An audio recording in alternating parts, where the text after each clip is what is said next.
Donald Trump একসময় ইরানের নাম শুনলেই যেন চোখ রাঙাতেন, মুখে ওঠাতেন কড়া হুঁশিয়ারি।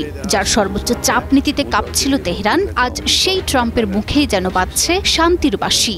যেই ইরানকে ঠেকাতে তিনি নিষেধাজ্ঞা থেকে শুরু করে চালিয়েছেন ড্রোন হামলা, সেই দেশের সঙ্গেই এখন সম্ভাব্য শান্তির ইঙ্গিত দিচ্ছেন মার্কিন প্রেসিডেন্ট। এই নাটকীয় মোড় আন্তর্জাতিক কূটনীতি ও মধ্যপ্রাচ্যের উত্তপ্ত রাজনীতিতে ফেলেছে তীব্র আলোড়ন। দুই দেশের মাঝে বছরের পর বছর ধরে চলা ঠান্ডা যুদ্ধ কি এবার গলে যাচ্ছে, নাকি এই সহযোগিতার আড়ালে লুকিয়ে রয়েছে আরও বড় কোনো রাজনৈতিক হিসাব? ইরান এবং যুক্তরাষ্ট্র যেন একে অপরের চরম শত্রু।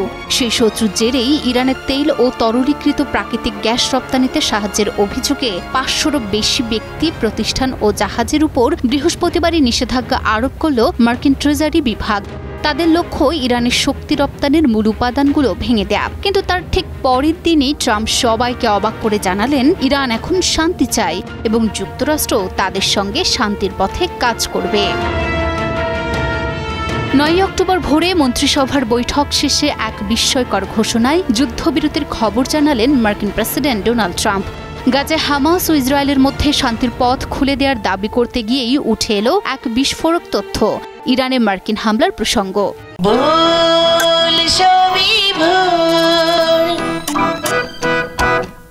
ফক্স নিউজকে দেয়া এক সাক্ষাৎকারে ট্রাম্প বলেন, যুক্তরাষ্ট্র সমর্থিত সাম্প্রতিক হামলা ইরানের পারমাণবিক কেন্দ্রগুলোতে চালানো হয় এই কারণেই তেহরান যেন পারমাণবিক অস্ত্র অর্জনের পথে এগোতে না পারে।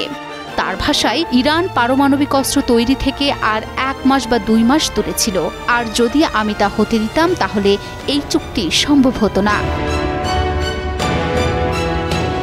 শান্তি প্রক্রিয়ায় অংশ নেওয়া নিয়ে ইরানের সঙ্গে কথা হয়েছে দাবি করে ট্রাম্প বলেন, এটা একটি সম্পূর্ণ ভিন্ন ইরান এবং সত্যি বলতে আমাদের মধ্যে কিছু খুব ভালো আলোচনা হয়েছে এবং আপনি যেমন দেখেছেন তারা চুক্তিটির ব্যাপারে শুভ কামনা জানিয়েছে।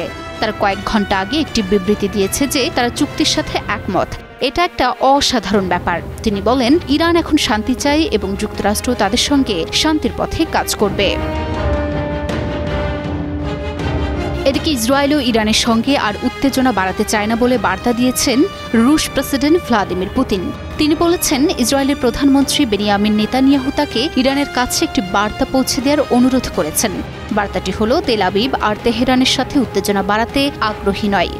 সব মিলিয়ে মধ্যপ্রাচ্যের রাজনীতিতে এটি শুধুই একটি বার্তা নাকি বড় কোনো পালাবদলের শুরু, সেই প্রশ্ন এখন ঘুরপাক খাচ্ছে আন্তর্জাতিক অঙ্গনে।